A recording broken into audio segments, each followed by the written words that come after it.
morning to all. Welcome in KVS RO Daily Life. Myself A.K. Singh. In lecture 5, we will deal today purification of colloidal solutions and their properties. But before we are starting the session, we have some questions. First question is, comment on the statement that colloid is not a substance but it is a state of substance. Colloid is not a substance but it is a state of substance. What is substance? In class 11, the term substance, it is a pure things. Substance is always either elements or compounds. So colloid is neither an element nor a compound, but it is a heterogeneous mixture. So it is clear, colloid is not a substance. But how can you prove it is a state of substance? For example, when any substance is present in solid state, we call solid state, in liquid, called liquid state, in gaseous state. Whenever the substance dissolves in water, the state is called aqueous state. Similarly, when the heterogeneous mixture in which the particle size are in colloidal range, then that state is called colloidal state. Okay, so colloid is not a substance but it is a state of substance. Our second question is, explain the term gel, hydrosol, alcohol. ये word कहाँ learn किया आपने? ये learn किया था जब हमने classify किया था colloids को on the basis of the physical state of dispersed phase and dispersion medium. वहाँ पर हमने इसको डील किया था. अब जेल, तो जेल कब है कि डिस्पर्स्ड फेज यदि लिक्विड है और डिस्पर्सन मीडियम यदि हमारा सॉलिड है, तब हम उसको बोलते हैं जेल. जैसे आपका टूथपेस्ट है, चीज है, बटर है, जेल है. यदि बेंजोसोल की बात कोई पूछ रहा है आपसे, व्हाट इज बेंजोसोल, तो जो लिक्विड डिस्पर्सन मीडियम है उसमें वो लिक्विड कौन सा है? बेंजीन है. और अल्कोसोल वर्ड बोला तो अल्कोहल है, और हाइड्रोसोल बोला तो वाटर है. ठीक है, इस तरह से आपने इस टर्म को डील कर सकते हैं. Give two examples of heterogeneous catalysis. तो कितने सारे एग्जाम्पल्स आप दे सकते हो हेट्रोजीनियस कैटालिसिस का? बहुत सारा. लर्न करने की भी कोई ज़रूरत नहीं. क्यों? आप जानते हैं कि carbon number 1 to 4 gaseous state में होता है. ठीक है, हाइड्रोजन हमारा गैसियस स्टेट में होता है. तो आप कोई भी ले लीजिए, जैसे ethene, ethyne, propene, propyne, butene, butyne, और हाइड्रोजन ले लीजिए, तो ये दोनों किस में हो गए? गैसियस स्टेट में. और ऊपर आप चेंज करिए, या तो प्लैटिनम, या तो प्लेडियम, या तो निकल, तो क्या हो गया? हेट्रोजीनियस. तो आपको लर्न करने की ज़रूरत नहीं है. 4, 5, 6 जितना एग्जाम्पल्स पूछता है आप लिख सकते हैं. So today will start purification of colloidal sols. Purification of colloidal sols. Why purification is required? So whenever the colloidal sol is obtained by any process, some of the impurities are left. If the excess of electrolyte is left in the colloidal solution, the colloid may coagulate. So for the stability of the colloidal sol, it must be purified. आपको इसे क्या करना पड़ेगा? Purify करना पड़ेगा, नहीं तो आपका सोल ये ज़्यादा दिन तक नहीं आप रख सकते हैं और ये क्या होगा? कोगुलेट हो जाए. तो फर्स्ट प्रोसेस जो हम यूज कर रहे हैं वो डायलिसिस यूज कर रहे हैं. डायलिसिस में क्या होता है बेटा? ये वर्ड आपने सुना है ना, डायलिसिस. ये मेडिकल टर्म भी है. जो डायलिसिस कहाँ यूज करते हैं?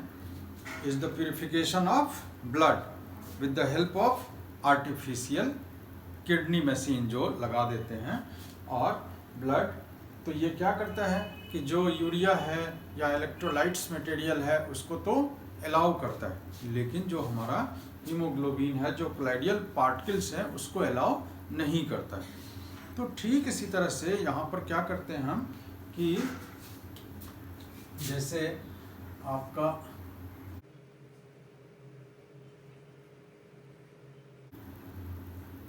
यहाँ से बेटा इसमें इस तरह का मेम्ब्रेन यूज करते हैं, जो सेलोफेन बैग होता है या पार्चमेंट मेम्ब्रेन होता है, तो इसके अंदर क्या भर देते हैं, इम्प्योर कोलाइड्स भर देते हैं, इम्प्योर कोलाइड्स। इम्प्योर कोलाइड्स जब भरते हैं बेटा तो इधर से लेते हैं इसमें वाटर, ठीक है। तो वाटर तो इसके अंदर क्या होगा, एंट्री हो जाएगी इसकी, क्योंकि इसका पार्टिकल का साइज जो है वो अलाउ कर रहा है, लेकिन कोलाइड पार्टिकल्स को अलाउ नहीं कर रहा। अब यहाँ से क्या होगा, जब आप ज़्यादा आप करेंगे तो जो क्रिस्टलॉइड है प्लस वाटर, कुछ क्रिस्टलाइड पार्टिकल को लेकर ये बाहर हो जाएगा, और ये प्रोसेस को हम बोलते हैं डायलिसिस, ठीक है। इस प्रोसेस को क्या बोलते हैं, डायलिसिस। तो इसमें क्या है बेटा, एक ऐसा मेम्ब्रेन लिया हुआ है जो कोलाइड पार्टिकल्स को अलाउ नहीं करता है, लेकिन क्रिस्टलॉइड जो छोटे पार्टिकल्स थे जो बनाने के समय इसमें इम्प्योरिटीज आ गया था, उसको हम मिनिमम लेवल पर रखना चाहते हैं, रिक्विजिट मिनिमम लेवल पर रखना चाहते हैं। So that's why it becomes stable और purified, but this process is very slow. अब इसको यदि आपको फास्ट करना है तो आपको इलेक्ट्रोड फिट करना पड़ेगा। जैसे यहाँ पर आपने क्या किया, एक इलेक्ट्रोड फिट कर दिया। अब जो हमारा क्रिस्टलॉइड बाहर हो रहा है, they migrates with very high speed towards oppositely charge electrodes, ठीक है। यदि हमारा कोई सोल निगेटिवली चार्ज है और पॉजिटिवली चार्ज है, तो उसकी तरफ जो इलेक्ट्रोलाइट्स इसके अंदर हैं वो अपोजिट चार्ज की तरफ माइग्रेट कर जाएगा और क्रिस्टलॉइड बाहर हो जाएगा।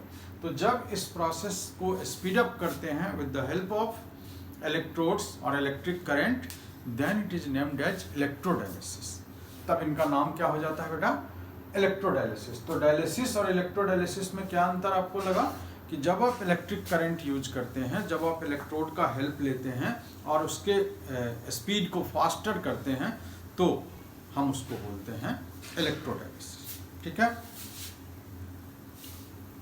तो ये क्लियर हो गया होगा आपको। और ये कहाँ यूज करते हैं, आर्टिफिशियल डायलिसिस में, किडनी में यूज किया जाता है, ठीक है। नेक्स्ट प्रोसेस है अल्ट्रा फिल्ट्रेशन। अल्ट्रा फिल्ट्रेशन क्या है बेटा, अल्ट्रा फिल्टर पेपर की बात करते हैं। In this method the colloidal sols are purified by carrying out filtration through special filter paper called ultra filter paper. इन दोनों में अंतर क्या है बेटा, जो अपने लैब में आप देखते हो फिल्टर पेपर जो यूज होता है वो एक ऑर्डिनरी फिल्टर पेपर है। तो यदि आप उससे फिल्टर करोगे तो कोलाइड्स भी बाहर आ जाएंगे और क्रिस्टलॉइड भी बाहर आ जाएंगे, फिर आपका प्यूरिफिकेशन प्रोसेस नहीं हुआ। तो उस फिल्टर पेपर को क्या करते हैं कि कोलाइडियंस में डिप करते हैं। कोलाइडियंस क्या होता है बेटा, एक केमिकल्स बनाते हैं 4% nitrocellulose in alcohol ether mixture, उसको बोलते हैं हम कोलाइडियंस। तो when filter paper is dipped in this collodion, the particles size gets impregnated and then it further dipped into formaldehyde। Formaldehyde में फिर डालते हैं इसको हार्ड करने के लिए, और फिर आप ड्राई कर लेते हैं तो वो फिल्टर पेपर क्या हो जाता है, अल्ट्रा फिल्टर पेपर हो जाता है। तो जब आप अल्ट्रा फिल्टर पेपर लेते हो तो वो फिर वही काम करता है कि क्रिस्टलॉइड को बाहर आने देता है, लेकिन कोलाइड को बाहर नहीं आने देता है। तो इस प्रोसेस को बेटा बोलते हैं अल्ट्रा फिल्ट्रेशन, ठीक है। एक बार फिर से देखते हैं कि जो हमारा ऑर्डिनरी फिल्टर पेपर है उनका पोर्स का साइज बेटा बड़ा होता है, so they will allow both the electrolytes as well as colloids, दोनों को अलाउ कर देते हैं। लेकिन हमें क्या करना है, हमें उस क्रिस्टलाइट को तो बाहर अलाउ करना है लेकिन कोलाइड को नहीं, क्योंकि तब प्यूरिफाई किसे करेंगे यदि कोलाइड भी बाहर हो गया तो इसलिए उस फिल्टर पेपर को डिप्ट करते हैं एक सॉल्यूशन में जिसको बोलते हैं collodion, that is 4% nitrocellulose alcohol water ether mixture. तो यहाँ पर वो कोलाइडियन में डिप्ट करने के बाद फिर उसको फॉर्मल्डिहाइड में डिप्ट कर देते हैं और फिर उसको ड्राई करते हैं, फिर अल्ट्रा फिल्टर पेपर हमारा तैयार हो जाता है। तो जो अल्ट्रा फिल्टर पेपर तैयार हो गया, उस कोलाइडियन के हेल्प से हमने क्या किया कि अब यदि हम इसको प्रोसेस को फास्ट करना है तो सक्शन पंप या आपको कुछ प्रेशर यूज करना पड़ेगा और इस प्रोसेस को फास्ट कर सकते हैं और प्योर कोलाइडियल सॉल्यूशन आपको मिल सकता है। Ultra centrifugation,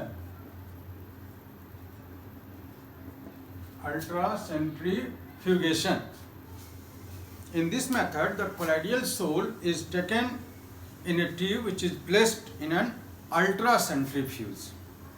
So on rotation of the tube at high speeds, the colloidal particles settle down at the bottom of the tube and the impurities remains in the solution. The settled colloidal particles are mixed with an appropriate dispersing medium to regenerate the sol को फिर से regenerate कर लेते हैं। तो इस method को बेटा बोलते हैं अल्ट्रा सेंट्रीफ्यूगेशन। ठीक है, तो ये आपका प्रोसेस था जिससे हम सोल को क्या करते हैं, प्यूरिफाई करते हैं। कौन कौन सा प्रोसेस यूज किया बेटा, dialysis, electrodialysis, ultra filtration and ultra centrifugation.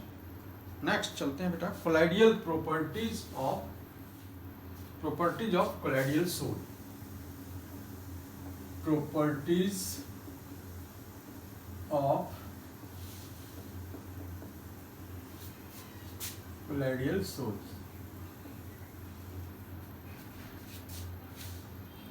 First properties लेते हैं colligative properties.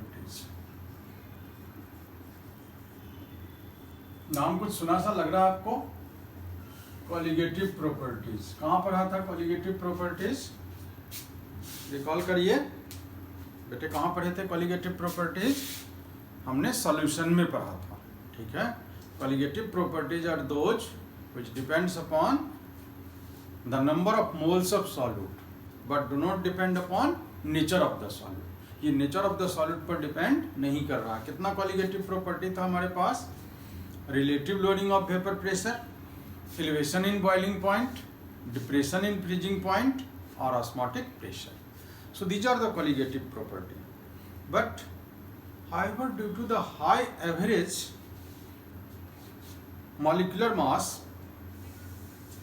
of the colloidal particles, the mole fraction of the dispersed phase is very low. Say the colligative properties is low. तो आप इससे जो relative loading of vapour pressure है, elevation in boiling point है, depression in freezing point है, क्योंकि आप जानते हैं उससे वो डायरेक्टली प्रोपोर्शनल है आपके मोल से, तो उसमें मोल्स कम हैं, तो मोल्स कम है तो उसका ऑर्डर क्या होगा, काफ़ी लो ऑर्डर का होगा, एक्सट्रीमली स्मॉल होगा। So only osmotic pressure measurements are used in determining the molecular mass of polymers. ठीक है, तो आप इसके लिए अप्लाई जो करेंगे ये कॉलिगेटिव प्रॉपर्टी, इसका वैल्यू बहुत स्मॉल ऑर्डर का आएगा, तो इसलिए काफ़ी ऑथेंटिक नहीं होगा कि हम relative loading of vapour pressure, elevation in boiling point, depression in freezing point और ऑस्मोटिक प्रेशर को करें। तो पहला हमने प्रॉपर्टीज क्या देखा, कॉलिगेटिव प्रॉपर्टीज। कॉलिगेटिव प्रॉपर्टीज के बाद हम देखते हैं optical properties, Tyndall effect. Optical properties है इसका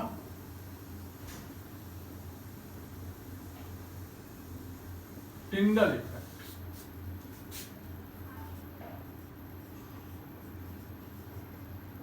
टिंडल इफेक्ट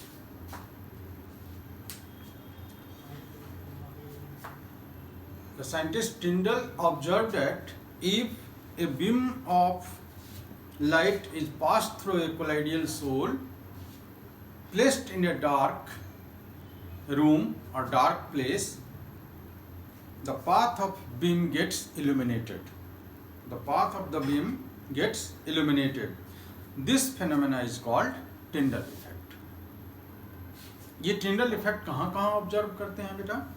जैसे देखते हो कि नाइट के अंदर यदि डस्ट पार्टिकल हमारे एटमॉस्फेयर में हैं और गाड़ी का बिम जलाते हैं, लाइट जलाते हैं, तो पूरा रास्ता दिखाई देता है. किसके कारण? Due to Tyndall effect. यदि आप सिनेमा हॉल में मूवी देख रहे हो और ऊपर नज़र डालो तो देखते हो जो कलर्ड पैचेज पूरा वाइट लाइट इस तरह से जा रहे हैं और स्क्रीन की तरफ आपको दिखाई दे रहा है, जिसके कारण आप देख पा रहे हैं वहाँ पर, तो वो टिंडल इफेक्ट है.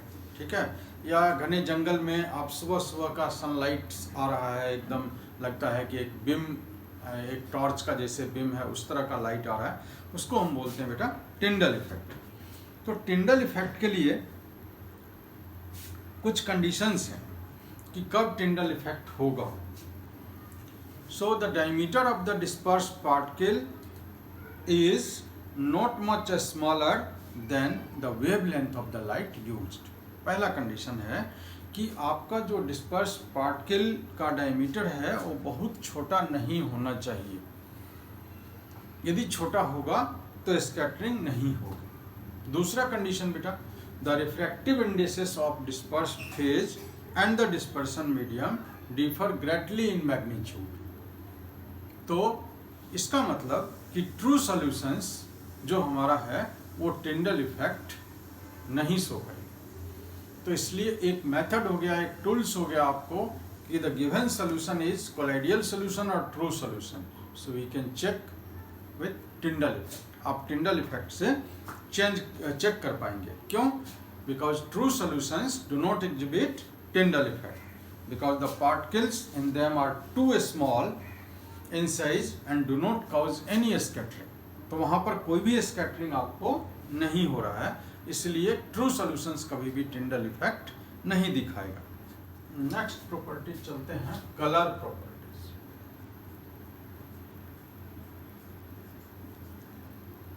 Colour.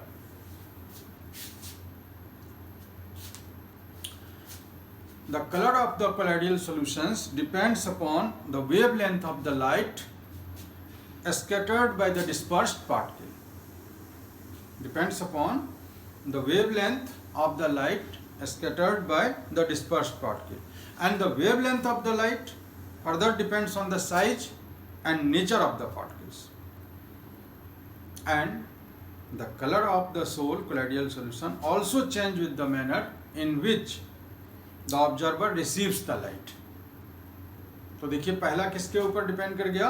wavelength of the light scattered by the dispersed particle. Wavelength of light किसके ऊपर डिपेंड करता है? On the size and the nature of the particles. और जो ऑब्जर्वर है उसका वे कैसा है रिसीव करने का लाइट, तो इस पे भी कलर हमारा डिपेंड करता है. ठीक है. Next, Brownian motion.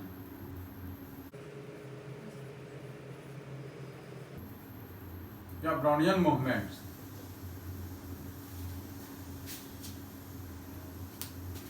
इसको मैकेनिकल प्रॉपर्टीज बोलते हैं.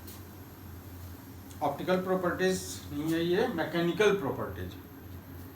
रॉबर्ट ब्राउन एक बॉटनिस्ट थे. उन्होंने फर्स्ट क्या डिस्कवर्ड किया? The pollen grains placed in a water do not remain at rest but move about continuously and randomnessly. तो उन्होंने ऑब्जर्व किया कि ये एकदम रैंडम नेचर में मूव कर रहा है और कंटिन्यूअसली मूव कर रहा है. फर्दर उनको इसको अप्लाई किया उन्होंने कोलाइडियल पार्टिकल्स पर, और कोलाइडियल पार्टिकल्स को उन्होंने अल्ट्रा माइक्रोस्कोप में देखा. So the particles were seen to be in constant zigzag motion. This zigzag motion is called Brownian motion. इसको ब्राउनियन मोशन बोला, मूवमेंट बोला. जिगजैग मतलब कि जो कोलाइडियल पार्टिकल्स ट्रेवल हो रहा है तो ये इधर इधर इधर मतलब कोई एक फिक्स इसका रास्ता नहीं है कि कब किस डायरेक्शंस में ये मुड़ रहा है, इस तरह से। तो इस मोशन को बोलते हैं जिगजैग मोशन, ठीक है। तो zigzag motion of colloidal particles is known as Brownian motion और ब्राउनियन मूवमेंट। ब्राउनियन मूवमेंट को आप एक्सप्लेन कैसे करोगे? It is due to the unbalanced bombardment of the particles of the molecules of the dispersion medium. ये equal bombardment नहीं होता, unequal force उनके ऊपर लग जाता है। So the Brownian movement has a stirring effect, मतलब हर हमेशा मूव करता रहता है, और which does not permit the particle to settle down. तो ये हर हमेशा ऐसे जो घूमते रहते हैं बेटा, तो ये जो नीचे बैठने का, जो ग्रेविटी के अंदर सस्पेंड होने का, नीचे आने का है, वो नहीं हो पाता है। और वो ये इफेक्ट जो है स्टीयरिंग इफेक्ट, वो उसको बैलेंस कर लेता है और इसको स्टेबिलिटी देता है।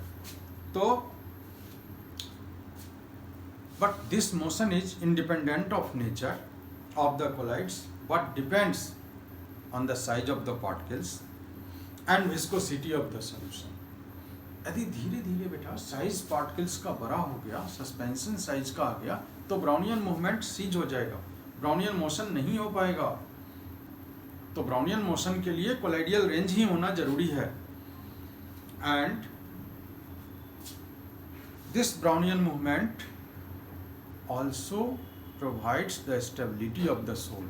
तो कई बार आपको पूछता है कि ये कोलाइड्स नीचे क्यों नहीं बैठता, कोलाइड्स की स्टेबिलिटी का क्या काउज है? तो एक रीजन हम ये भी दे सकते हैं ब्राउनियन। दूसरा तो होता है बेटा लाइक चार्ज, जिसके कारण क्या करता है, वो रिपेल करता रहता है। तो लाइक चार्ज के कारण भी ऐसा होता है, और अभी हमने देखा कि ये ब्राउनियन मोशन के कारण भी ऐसा हो रहा है। तो जो ब्राउनियन मोशन के कारण यदि ऐसा हो रहा है, तो हम कहते हैं कि वो इसके ग्रेविटी को काउंटर बैलेंस कर लेता है। अब यहाँ पर देखो, जो पोस्टुलेट्स था काइनेटिक थ्योरी में, ये ब्राउनियन मोशन एक तरह से इसका डायरेक्ट डिमॉन्स्ट्रेशन है। Brownian movement provides a direct demonstration of ceaseless motion of the molecules as postulated by kinetic theory. जैसे आपको वहाँ पर बोला जाता है कि जो गैस है वो हर हमेशा रैंडमली मूव करता रहता है, सीजलेस मोशन है उनका। तो यहाँ पर जो हमारा कोलाइडियल पार्टिकल्स है उसका भी इस तरह का है। तो डायरेक्ट डिमॉन्स्ट्रेशन है उस सीजलेस मोशन का। And it counters the force of gravity acting on the colloidal particles and helps in providing stability to colloidal soul by not allowing them to settle down. इनको allow नहीं होने देता कि नीचे बैठ जाए। तो इस तरह से आप देख रहे हो कि जो ब्राउनियन मोशन है वो हमारे सोल को स्टेबिलिटी भी देता है। Next, charge on colloidal particles. Charge on colloidal particles.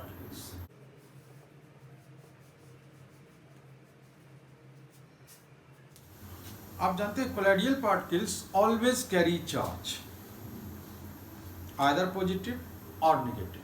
कल हम लोगों ने सोल प्रिपेयर करने वक्त ये थोड़ा सा डिस्कस किया था कि चार्ज आता कैसे है, और चार्ज जब भी होगा तो पूरे इंटायर सोल पर या तो नेगेटिव चार्ज होगा या पॉजिटिव चार्ज होगा।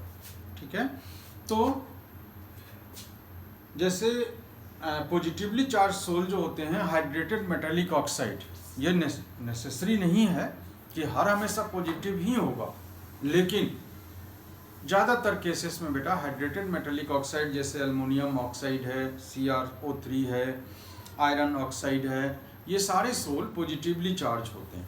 और मेटल के जो सोल होते हैं कॉपर, सिल्वर, प्लेटिनम, गोल्ड, ये सारे निगेटिव में आते हैं। ठीक इसी तरह से मेटालिक सल्फाइड्स जैसे आर्सेनियस सल्फाइड है, एंटीमनी सल्फाइड है, कैडमियम सल्फाइड सोल्स, ये सारे निगेटिवली चार्ज सोल्स होते हैं।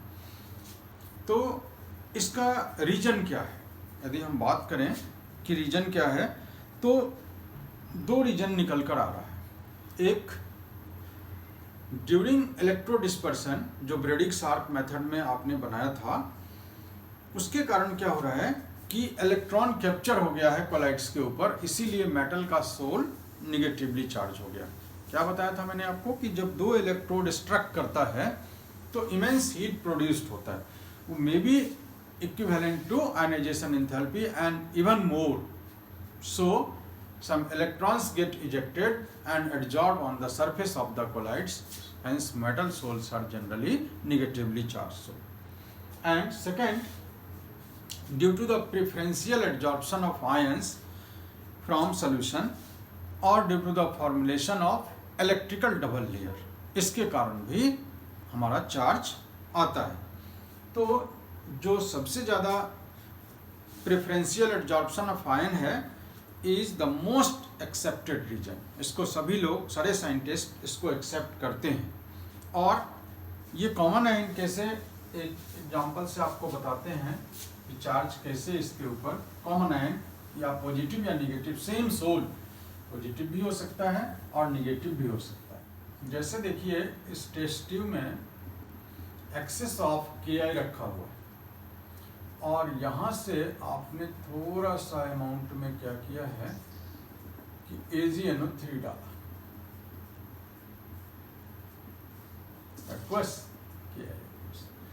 जैसे इसके अंदर आया तो AgI, आप जानते हैं जो फ्रेशली प्रिपेयर्ड हुआ, ये सोल बना और इस सोल के ऊपर इसमें देखिए कि कॉमन आयन क्या है, तो I- है, मतलब यहाँ पर AgI, यहाँ पर Ki, तो कॉमन आयन क्या है यहाँ पर, आयोडाइड माइनस। तो ये आयोडाइड माइनस इसके ऊपर क्या हुआ है, एडजॉर्ब हो गया। तो इस सोल की क्या आ गई, ये निगेटिवली चार्ज सोल।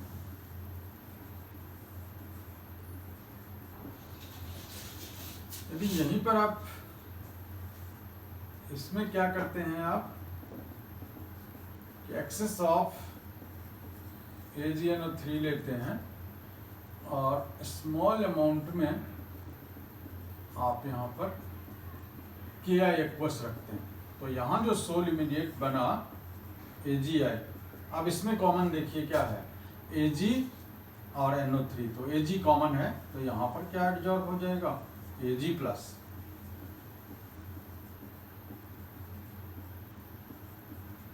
तो ये कैसा सोल हो गया, पॉजिटिव चार्ज। सेम सोल आप देख सकते हैं कि निगेटिव और पॉजिटिव हो रहा है।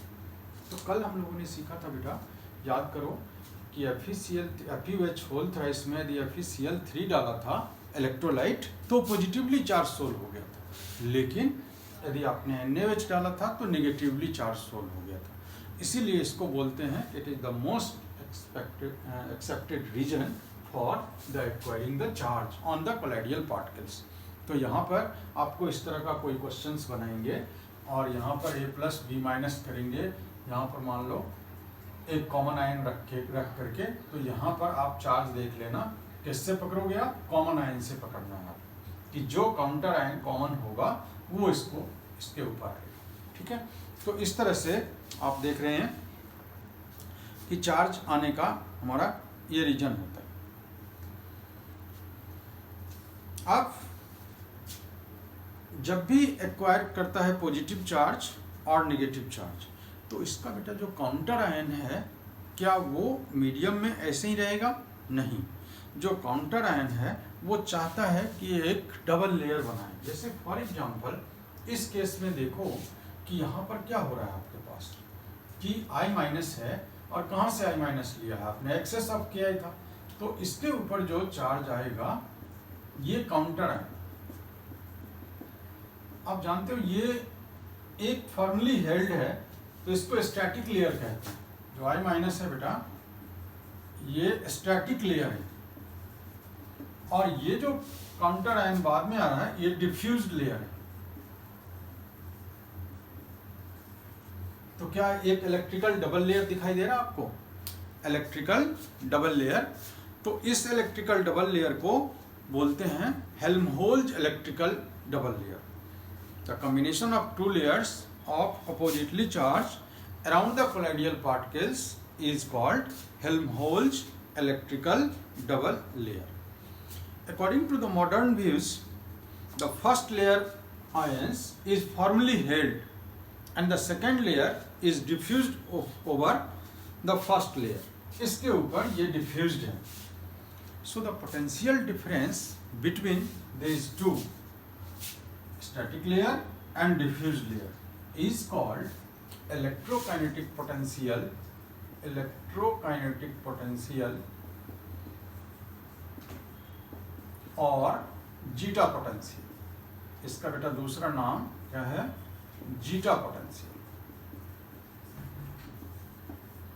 तो आपको पूछता है कोई व्हाट इज जीटा पोटेंशियल, तो क्या बोलेंगे आप? जीटा पोटेंशियल क्या होता है? The potential difference between the fixed layer and the diffused layer of opposite charges is called electrokinetic potential और जीटा पोटेंशियल. अब अभी हमने पढ़ा था कि जो ब्राउनियन मोशन है वो स्टेबिलिटी देता है, लेकिन यहाँ भी देखो हर एक सोल के ऊपर क्या है? The presence of equal and similar charges on colloidal particles is mainly responsible in providing stability to the colloidal sol. क्यों? क्योंकि ये जो लाइक चार्ज हैं आपस में हमेशा रिपेल करते रहेंगे और वो जिगजैग मोशन में जाते रहेंगे, तो जब ग्रो नहीं होगा, बड़ा नहीं बनेगा, तो नीचे नहीं आएगा. तो एक रीजन ये भी है. तो आप याद रखिएगा, यदि हमको पूछता है कोई reason of the stability of the sol, तो एक आपको लिखना है ब्राउनियन मोशन और दूसरा लिखना है सेम चार्जेस. इलेक्ट्रोफोरेसिस. इलेक्ट्रोफोरेसिस क्या होता है? इसके अंदर आप देखते हैं कि जो पार्टिकल्स हैं वो इलेक्ट्रिकली चार्ज हैं and carry either positive or negative charge. So when these colloidal particles is passed through, when electric potential is applied, they migrated towards oppositely charged electrode. आप इसको another way में भी explain कर सकते हैं कि the migration of colloidal particles towards oppositely charged electrode under the influence of electric field is called electrophoresis. इसको बोलते हैं electrophoresis. तो electrophoresis के लिए यदि हम देखें कि कैसे होता है, ये एक U ट्यूब लेते हैं और इस U ट्यूब में इलेक्ट्रोड फिट कर देते हैं. इलेक्ट्रोड फिट कर देते हैं और यहाँ से बेटा इसको भरने के लिए एक ट्यूब लगा देते हैं कि जिससे आप इसमें कोलाइड्स भर पाएंगे. तो यहाँ ये आता है और इसमें इस तरह से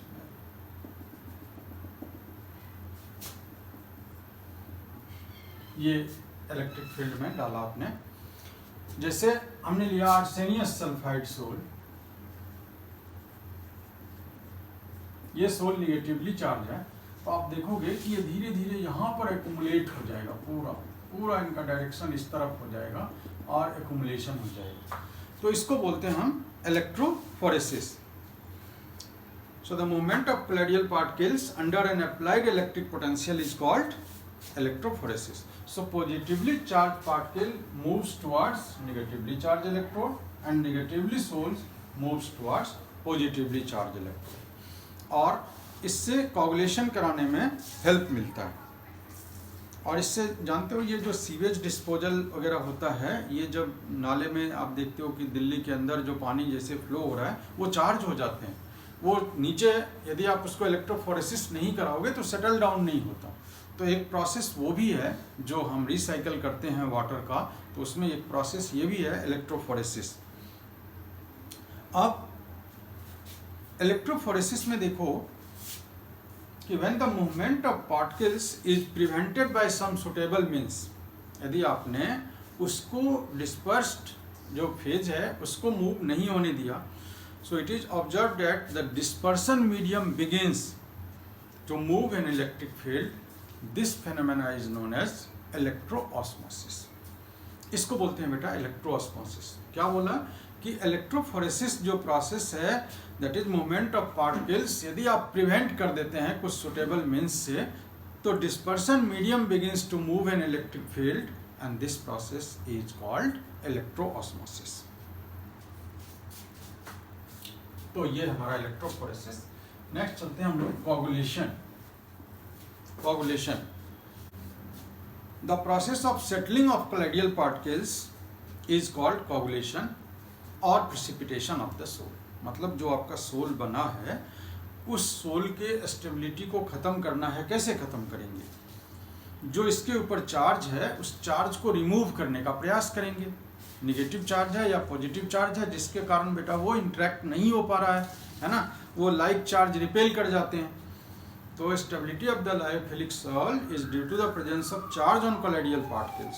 सो if somehow the charge is removed, the particles will come nearer to each other and to form aggregate and coagulate and settle down under the force of gravity. अब एक वर्ड आता है बेटा फ्लॉकुलेशन. तो क्या कह रहा है कि एक lower concentration of electrolytes the aggregation of particles is called flocculation. ठीक है, तो कोगुलेशन हायर कंसंट्रेशन में, और जब लोअर कंसंट्रेशन ऑफ इलेक्ट्रोलाइट्स होगा then aggregation of particles is called flocculation. तो ये जो प्रोसेस है सेटलिंग डाउन का, ये किस किस तरह से करते हैं हम लोग. तो कोगुलेशन का पहला प्रोसेस है इलेक्ट्रोफोरेसिस, जो अभी आपने देखा. इलेक्ट्रोफोरेसिस क्या था ये? The migration of colloidal particles towards oppositely charge electrode under the influence of electric field is called electrophoresis. By mixing of two oppositely charge sols, by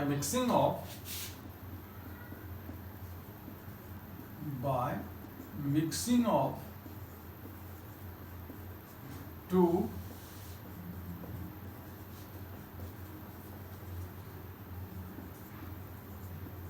oppositely charged soles. जैसे एक soul हमारे पास मान लीजिए ये है जो पॉजिटिव चार्ज सोल है, दूसरा सोल आर्सेनियस सल्फाइड सोल लिया जो नेगेटिवली चार्ज सोल है. अब बेटा यदि हम इक्वल अमाउंट में ये दोनों सोल लेकर के मिक्स कर देते हैं इसको, तो क्या होगा? Mutual coagulation takes place. इसको बोलते हैं म्यूचुअल कोगुलेशन. क्यों बोलते हैं म्यूचुअल कोगुलेशन? कि ये एक दूसरे के चार्ज को न्यूट्रलाइज करने में हेल्प करते हैं. ठीक है, सो mixing of hydrated ferric oxide soul with equal amount of arsenious sulfide soul that is negatively charged, that is partially or completely precipitation takes place. So such type of coagulation is called mutual coagulation. Next method है बेटा by persistent dialysis.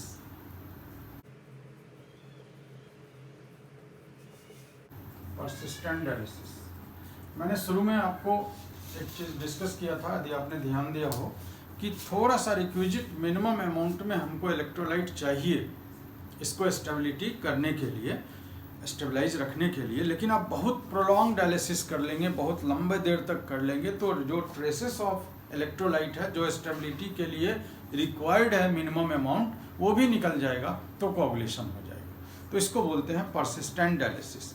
So on prolonged dialysis, traces of the electrolyte present in the colloidal solution are removed almost completely and the colloids become unstable and ultimately coagulate.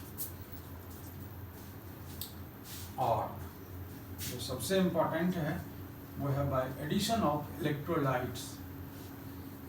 By addition of electrolytes,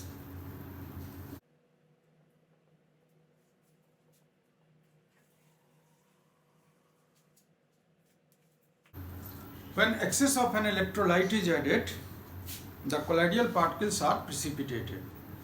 The reason is that the colloids interact with the ions carrying opposite charges to that of the colloids.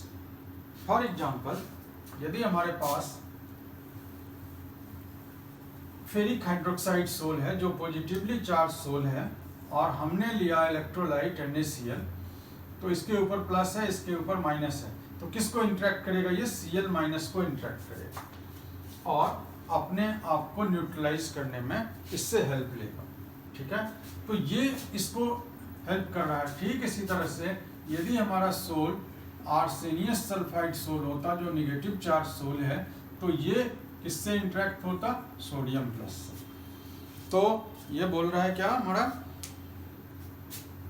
कि when excess of an electrolyte is added, the colloidal particles are precipitated and they interact with the electrolyte, the charge carrying opposite to that on the colloidal। जैसे इनके ऊपर positive था तो negative से, इनके ऊपर negative था तो पॉजिटिव से, इस तरह से इंटरेक्ट करके और अपने आप को डिस्चार्ज कर लेते हैं और कोगुलेशन होता है।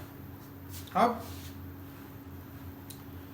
जो प्रिसिपिटेशन और कोगुलेशन हो रहा है, इसमें आप देखेंगे कि एक रूल है जिसको हम बोलते हैं हार्डी-सुल्ज रूल। ये साइंटिस्ट का ऑब्जर्वेशन है, Hardy-Schultz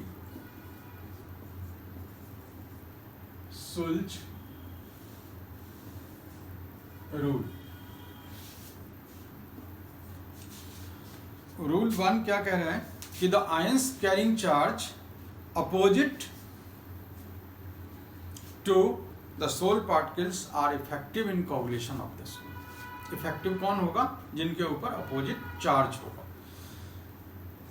and coagulating power of an electrolyte is directly proportional to the fourth power of the valency of the ions.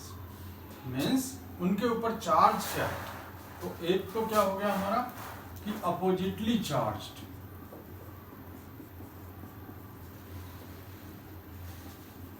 Ions. दूसरा directly proportional to the valency of the ion. Hardy Schulze rule पे बहुत सारा questions आता है। देखिए जैसे हमारे पास soul है आर्सेनियस सल्फाइड सोल, ये नेगेटिव चार्ज सोल है, तो इसमें यदि हमने कुछ इलेक्ट्रोलाइट का नाम लिखा जैसे NaCl,